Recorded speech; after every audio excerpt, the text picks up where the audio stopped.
Hello friends, you are watching front line accounting और आप मेरे साथ जुड़े हैं 11th क्लास के चैप्टर के लिए। और बहुत प्यारा सा चैप्टर लाया हूं आपके लिए, ट्रायल बैलेंस। बहुत इजी चैप्टर है ट्रायल बैलेंस। आप देखेंगे ट्रायल बैलेंस में केवल डेबिट और क्रेडिट देखना पड़ता है। अब ये डेबिट और क्रेडिट है क्या चीज, इसके बारे में थोड़ा सा पढ़ लेते हैं और देखते हैं। कहता है trial balance is a statement. सबसे पहले तो ये कि हमारा ट्रायल बैलेंस जो होता है वो किस स्टेटमेंट होती है। अब क्या कहता है, prepare with the debit and credit. जो हम प्रिपेयर करते हैं डेबिट और क्रेडिट की किसी चीज से बैलेंस है। और ये बैलेंस कहां से आते हैं, जो आप लेजर अकाउंट बनाते थे। सबसे पहले आपने बनाई जर्नल एंट्री। जर्नल एंट्री के बाद आप क्या बनाते थे, लेजर अकाउंट। अब लेजर अकाउंटों को जब आप आंसर निकालते हैं तो वो आंसर कभी तो क्रेडिट साइड में आते हैं, कभी डेबिट साइड में आते हैं। जब डेबिट में आते हैं तो आप उसे क्रेडिट में ट्रांसफर करते हैं, और जब क्रेडिट में आते हैं तो आप पहली तारीख को उसे डेबिट में ट्रांसफर करते हैं। तो वो जो आंसर निकल कर आते हैं आपके, उन आंसरों के बेस पर ही, डेबिट और क्रेडिट के बैलेंस पर ही हम क्या करते हैं, वो वेरीफाई करते हैं। क्या वेरीफाई करते हैं कि आपकी अर्थमेटिकल एक्यूरेंसी क्या है, कि आपका जो टोटल निकल के आ रहा है वो टोटल क्या निकल के आया। उसी के बेस के ऊपर हम क्या बनाते हैं, ट्रायल बैलेंस। अब ट्रायल बैलेंस जो होता है, आपने तो देखते हैं सबसे पहले ट्रायल बैलेंस के अंदर कहता है under the double entry system. जब आप कोई भी अकाउंट्स बनाते हो तो वो डबल एंट्री सिस्टम से करते हो। आपने जनरल एंट्री करी डबल एंट्री सिस्टम से, आपने लेजर अकाउंट बनाया डबल एंट्री सिस्टम से, और उसके जो आंसर निकल गए आप उसके बेस पे क्या करते हो। कहता है under double entry system every transaction, जितनी भी ट्रांजेक्शन होती हैं हम उसके दो अकाउंट्स देते थे। आपका एक अकाउंट जो होता था वो क्या होता था, डेबिट्स। और इसी तरह से आपका जो दूसरा वाला अकाउंट होता था वो क्या होता था, क्रेडिट। और आपने देखा कि इन दोनों अकाउंटों का सम, यानी कि उन दोनों का टोटल जो होता था वो हमेशा क्या होता था, टोटल इक्वल। किसके इक्वल, डेबिट वाली साइड आपकी क्रेडिट वाले टोटल के क्या आती थी, बराबर। जनरल एंट्री आपने करी, आपके सर ने कहा होगा जनरल एंट्री की जो नीचे दोनों टोटल मारिए। दोनों टोटल क्यों करते थे, ताकि वो दोनों चीजें पता चल जाए वो दोनों इक्वल है नहीं है। आप लेजर अकाउंट बनाते थे, लेजर अकाउंट के अंदर आप बैलेंस निकालते थे, आप डेबिट में से क्रेडिट करके दोनों के बैलेंस बराबर कर लेते थे और आपका आंसर आ जाता था। यानी कि डेबिट वाली साइड को क्रेडिट वाली साइड के इक्वल टू करना पड़ता है। इसके अंदर, किसके अंदर, डबल एंट्री सिस्टम के अंदर जितनी भी ट्रांजेक्शन करते हैं। कहते हैं total debit balance equal to होता है किसके, टोटल क्रेडिट बैलेंस के। अब टोटल बैलेंस जो होता है हमारा डेबिट वाली साइड का, क्रेडिट वाली साइड के क्या आता है, बराबर आता है। कहता 10 द टू साइड, ये जो दो साइड होती हैं, इन्हीं दो साइडों को हम क्या बोलते हैं, ट्रायल बैलेंस। यानी कि ट्रायल बैलेंस आपके इन बैलेंसों को टैली करता है। वो ये काम करता है कि आपका जो डेबिट वाला काम हुआ है वो क्रेडिट वाले काम के बराबर है या नहीं है। टैली करने के लिए ट्रायल बैलेंस बनाते हैं। तो ट्रायल बैलेंस जो होता है उसमें कौन कौन सी चीजें आती हैं। आपने पीछे अकाउंटिंग इक्वेशन पढ़ी, आपने देखा अकाउंटिंग इक्वेशन में जब आप बैलेंस शीट बनाते थे तो बैलेंस शीट के अंदर आप क्या लिखते थे, एसेट्स, लायबिलिटी और कैपिटल। अब जब हम ट्रायल बैलेंस बनाते हैं तो इसमें कौन कौन सी चीजें आती हैं, तो ध्यान से देखते हैं कि जब हम ट्रायल बैलेंस बनाएंगे तो क्या आएगा। और हमने बैलेंस शीट बनाई थी तो आपने देखा था कि बैलेंस शीट के अंदर आपके तीन अकाउंट्स टैली हुए। आपने एक तो एसेट्स लिखी, एक आपने लायबिलिटी लिखी और एक आपने कैपिटल लिखी। लेकिन अब आप जब क्या बनाएंगे, ट्रायल बैलेंस, तो आपके सारे के सारे टाइप्स के, यानी जितने भी अकाउंट्स थे, rules of debit and credit में पांच के पांच रूल वो सारे आएंगे। आपको यहाँ पर सारे एसेट्स के बैलेंस लिखने होंगे, आपको यहाँ पर सारे लायबिलिटी के बैलेंस लिखने होंगे, कैपिटल का बैलेंस लिखना होगा, जितनी भी एक्सपेंसेस या लॉस होंगे वो सारे लिखने पड़ेंगे, और आपकी जितनी भी इनकम या गेन होंगे वो सब। यानी कि rules of debit and credit के चैप्टर के अंदर पांच बातें आपने पढ़ी। किसके अंदर, मॉडर्न क्लासिफिकेशन के अंदर। वो पांचों की पांचों बातों के जितने भी बैलेंस होंगे वो सारे बैलेंस आपको यहाँ लिखने होते हैं। जबकि जब हम बैलेंस शीट बनाते हैं तो केवल तीन अकाउंट्स लिखते हैं, कौन कौन से, एसेट्स, लायबिलिटी और कैपिटल। और यहां पर आपके पांचों के पांचों अकाउंट चलते हैं। तो देखते हैं, सबसे पहले ये देखते हैं कि ट्रायल बैलेंस का फॉर्मेट है कैसा, हमें भरना कैसे है उसे। तो सबसे पहले आप देखिए ट्रायल बैलेंस। सबसे पहले आप यहां लिख लेंगे नाम, नेम ऑफ फर्म। जो भी फर्म का नाम होगा, जैसे Mohan and sons, Sohan and sons, Tata company, Bata company, जो भी कंपनी होगी उसका नाम यहां लिख देंगे। लिखेंगे ट्रायल बैलेंस एज ऑन, जिस भी डेट पे होगा वो 31 दिसंबर में भी हो सकता है, वो 31 मार्च में भी एंड हो सकता है। जिस साल में आपका एंड हो रहा होगा उस साल को आप यहां पर लिख लेंगे। आपका पहला कॉलम जो होगा वो सीरियल नंबर का होगा, सेकंड कॉलम होगा नेम ऑफ अकाउंट्स, आपके लेजर का जो अकाउंट्स होता है आप उसका नाम लिखेंगे। Then ledger folio number, debit का बैलेंस और क्रेडिट का बैलेंस। आप इस तरह से सभी अकाउंटों के बैलेंस लिख लेंगे। पहला कॉलम सीरियल नंबर, आप 1 2 3 नाम लिखेंगे। देन जो भी अकाउंट्स का नाम होगा उस अकाउंट्स के नाम को लिख लेंगे। अगर वो डेबिट है तो डेबिट में, क्रेडिट है तो क्रेडिट में। अभी डेबिट और क्रेडिट कैसे लिखा जाए, किस तरह से याद करें, तो ध्यान से देखते हैं इसके लिए हम कि भाई कौन कौन सी चीजें। मैंने सबसे पहले लिखा है पहला रूल्स, एसेट्स का वाला। आप ध्यान रखिए कि एसिड जो होती है हमेशा, अगर कोई एसिड्स होगी तो वो हमेशा आपकी डेबिट में आएगी। अब एसिड्स कौन कौन सी हो गई, आपको याद होगा, आपने चैप्टर नंबर 2 में पढ़ा basic accounting terms, machine, plant, land, building, furniture, stock, cash, bank, ये सारी की सारी एसिड्स, चाहे वो नॉन करंट एसिड्स हो चाहे वो करंट एसिड्स हो, सारी की सारी एसिड्स जितने भी बैलेंस होंगे आप उन्हें डेबिट में लिखेंगे। तो आप ध्यान से देख लेंगे कि मेरा नाम एसिड्स में तो नहीं है, अगर वो एसिड्स है तो आप उसके बैलेंस को कहां लिख देंगे, debit side. Then number 2 liability, जितनी भी लाइबिलिटी होंगी वो चाहे नॉन करंट लाइबिलिटी हो चाहे वो करंट लाइबिलिटी हो, आप उठाकर कहां लिख देंगे, क्रेडिट साइड में। आपने वहां पढ़ा कौन कौन सी लाइबिलिटी थी आपकी, creditors, bill payable, loan, bank loan, reserve, ये जितनी भी चीजें होंगी आपकी वो सारी की सारी चीजें आप कहां लिख देंगे, लाइबिलिटी साइड में उठाकर।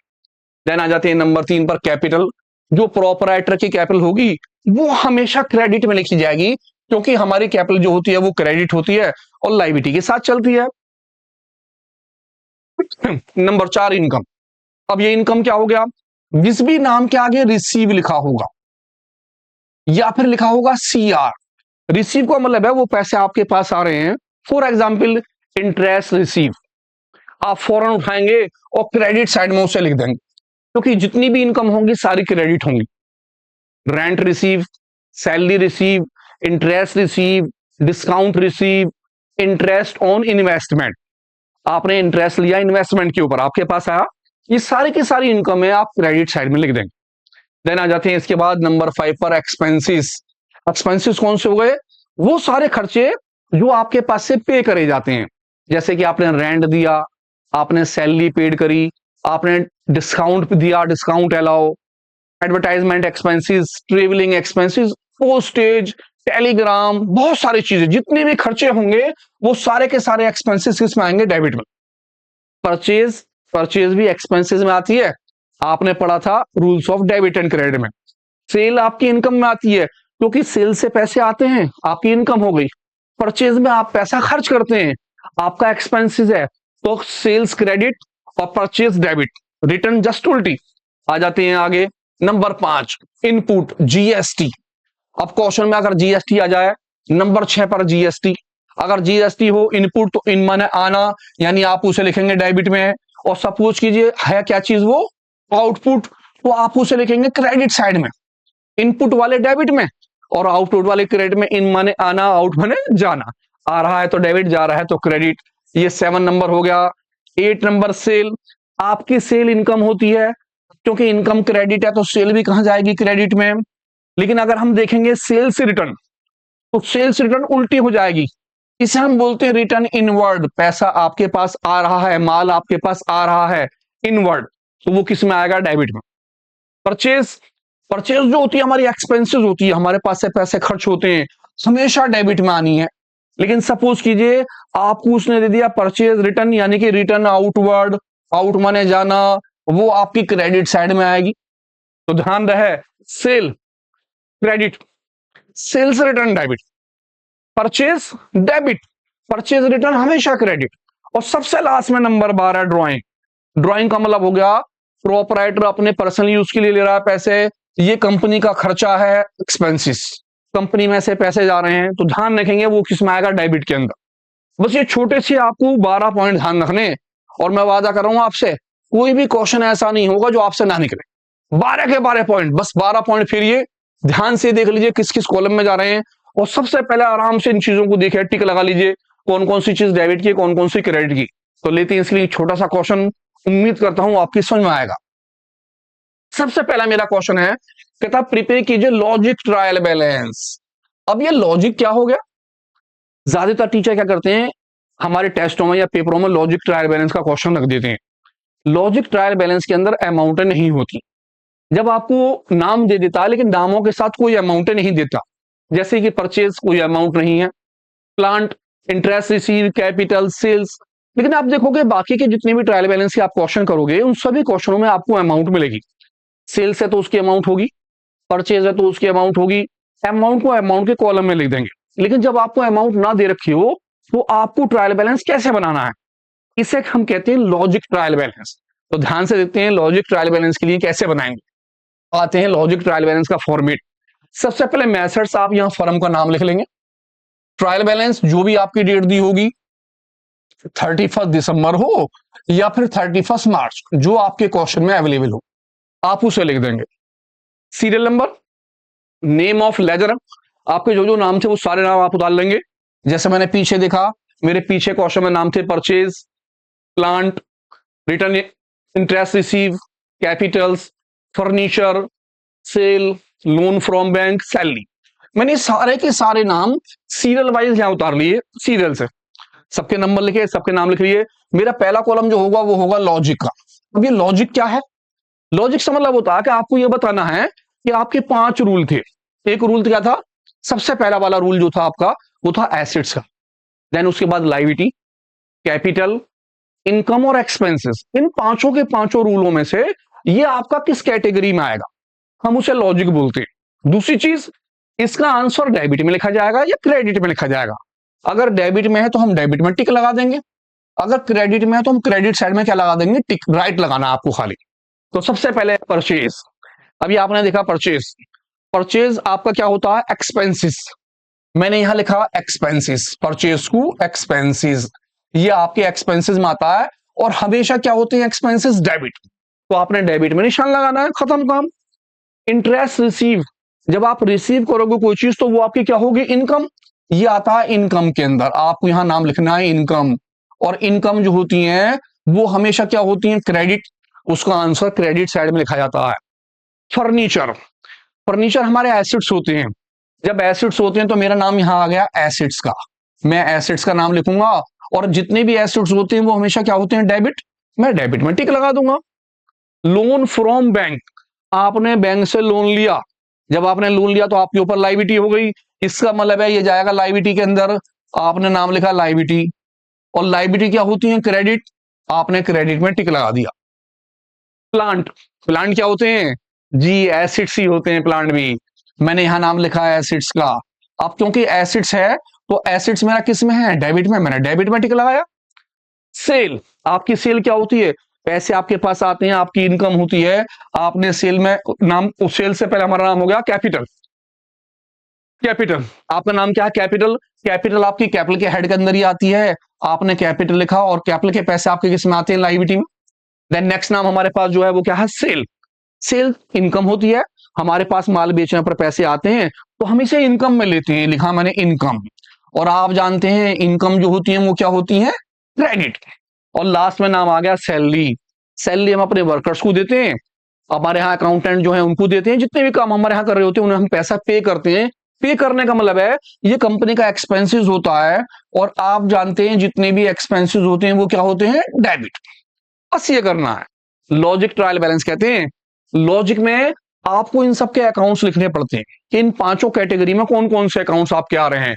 आपके 5 कौन कौन से अकाउंट, हमारे पांचों अकाउंट जो थे वो कौन कौन से थे? ये पांचों के पांचों, assets, liability, capital, expenses, income. ये पांचों के पांचों को आपको देखना पड़ता है खाली, बस। पहले करते हैं ध्यान से, फिर देख लीजिए। परचेज, परचेज हमारा एक्सपेंसेस था, एक्सपेंसेस की वजह से हमने उसे कहां लिख दिया? डेबिट में। इंटरेस्ट रिसीव हमारा क्या था? इनकम। इनकम की वजह से हमने उसे कहां रखा? क्रेडिट साइड के अंदर। फर्नीचर, हमारा फर्नीचर एसेट्स होता है और एसेट्स हमेशा किस में आती हैं? डेबिट में, इसलिए मैंने डेबिट में टिक लगा लिया है। लोन फ्रॉम बैंक, लायबिलिटी है लोन, और लायबिलिटी का बैलेंस कहां लिखा जाएगा? क्रेडिट साइड के अंदर। प्लांट, प्लांट एसेट्स होते हैं और एसेट्स के बैलेंस किस में? डेबिट के अंदर।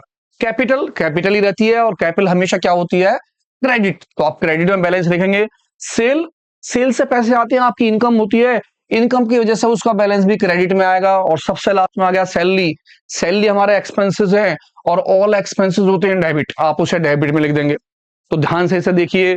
इसी के साथ एक क्वेश्चन और लेते हैं, ध्यान से।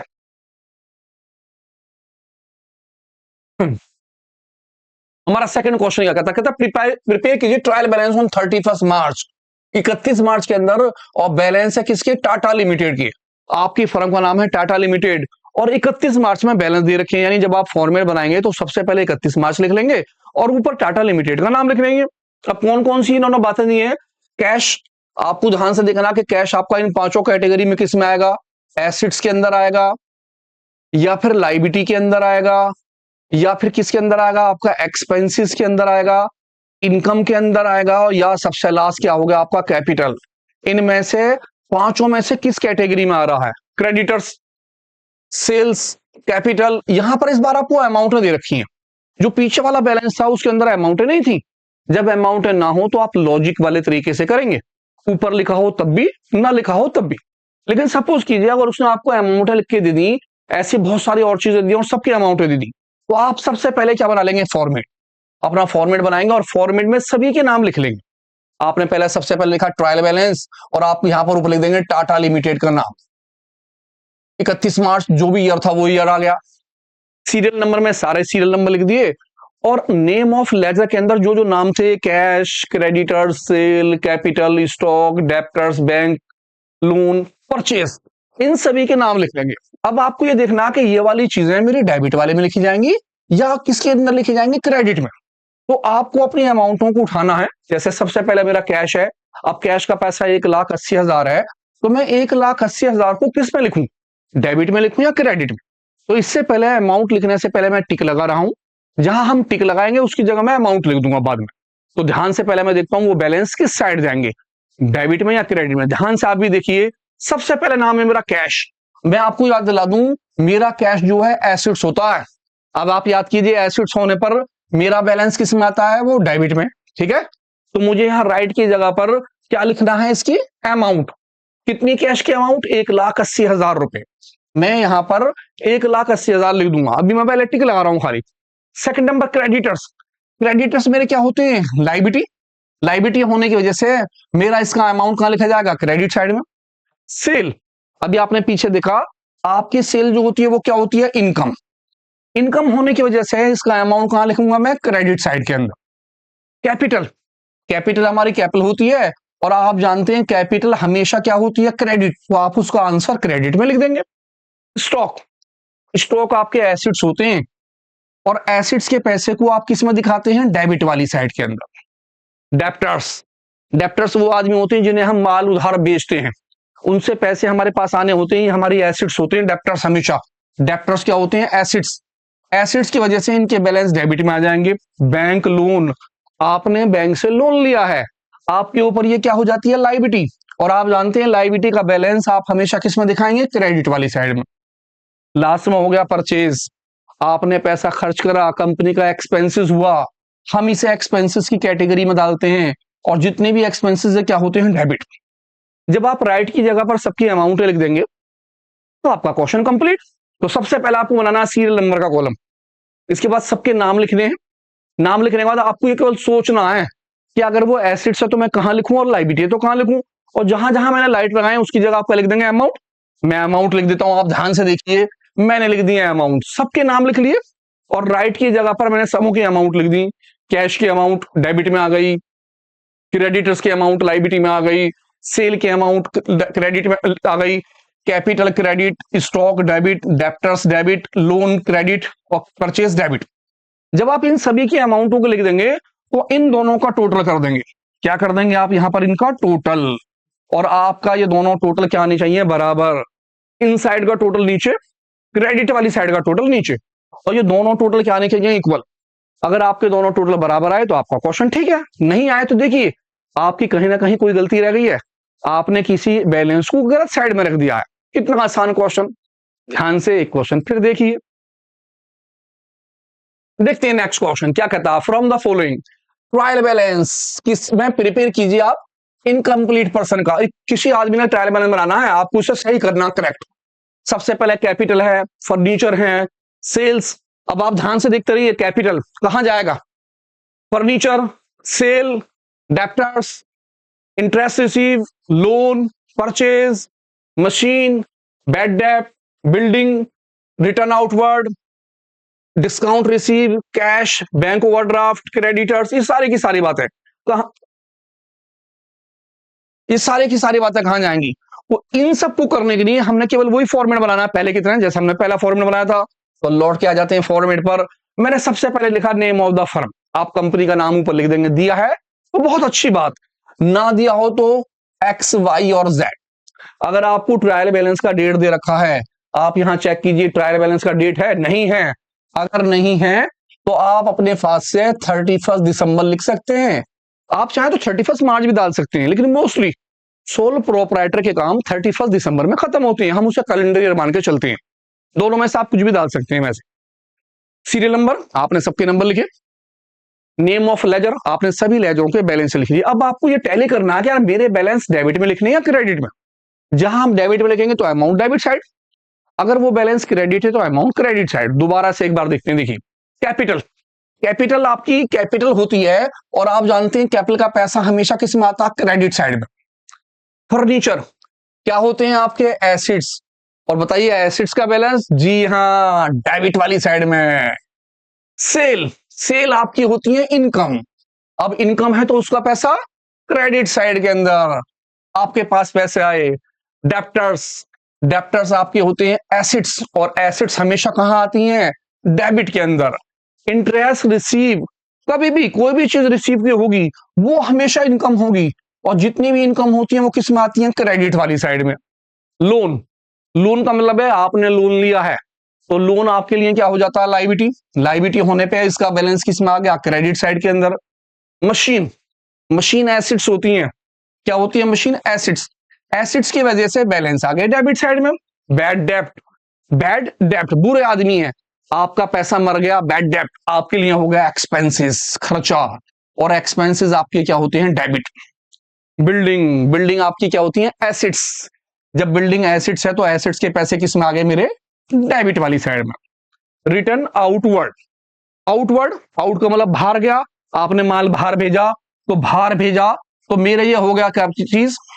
रिटर्न। और आप जानते हैं परचेज डेबिट है तो परचेज रिटर्न में जो है किस में आएगी? वो क्रेडिट में, आपके एक्सपेंसेस में आ जाते हैं। देन आ गया डिस्काउंट रिसीव, रिसीव करा तो आपकी क्या हो गई? इनकम। इनकम होने की वजह से इसका बैलेंस भी किस में आ गया? क्रेडिट में। कैश, कैश आपके एसिड्स होते हैं, और आप जानते हैं जितने भी एसिड्स हैं all assets are debit. Bank overdraft liability आ गई, और आपको पता है ऑल लायबिलिटीज आर क्रेडिट। जितनी भी लायबिलिटी होती हैं सारी क्रेडिट होती हैं। क्रेडिटर्स, क्रेडिटर्स तो है लायबिलिटी, आप जानते हैं क्रेडिटर्स लायबिलिटी, और लायबिलिटी है तो वो कहां जाएगा? क्रेडिट में। परचेस, परचेज हमारे क्या होते हैं? एक्सपेंसेस, और एक्सपेंसेस की अमाउंट किसमें? डेबिट में। तो आपने ये केवल अपने दिमाग में रखने हैं, कहां कहां जाएंगे। जहां मैंने टिक लगाया उसकी जगह आपको अमाउंट लिखनी है। मैं टिक क्यों लगा रहा हूं? ताकि आपकी समझ में आ जाए, बस आपको अमाउंट उठानी है और भरनी है, और कुछ नहीं करना। बहुत आसान चैप्टर है। जहां जहां मैंने टिक लगाए मैं उनकी जगह अमाउंट रख रहा हूं, और आप ध्यान से देखिए सबके अमाउंट, कैपिटल के अमाउंट कैपिटल की जगह आ गई, फर्नीचर का डेबिट में आ गया, सबके अमाउंट अपने अपनी जगह आ गई। जब आप सबों की अमाउंट लिख रहे हैं तो फटाफट नीचे एक लाइन खींच दें, और नीचे लाइन खींचने पर इसका टोटल यहां कर लें और इस वाले का टोटल यहां कर लें। अगर आपके दोनों साइड के टोटल बराबर आ जाते हैं तो मीन्स आपका क्वेश्चन सही है, और अगर टोटल बराबर ना है तो फौरन चेक कीजिए कोई ना कोई अकाउंट्स गलत कर दिया है। जुड़े रहिए हमारे साथ फ्रंट लाइन अकाउंटिंग पर।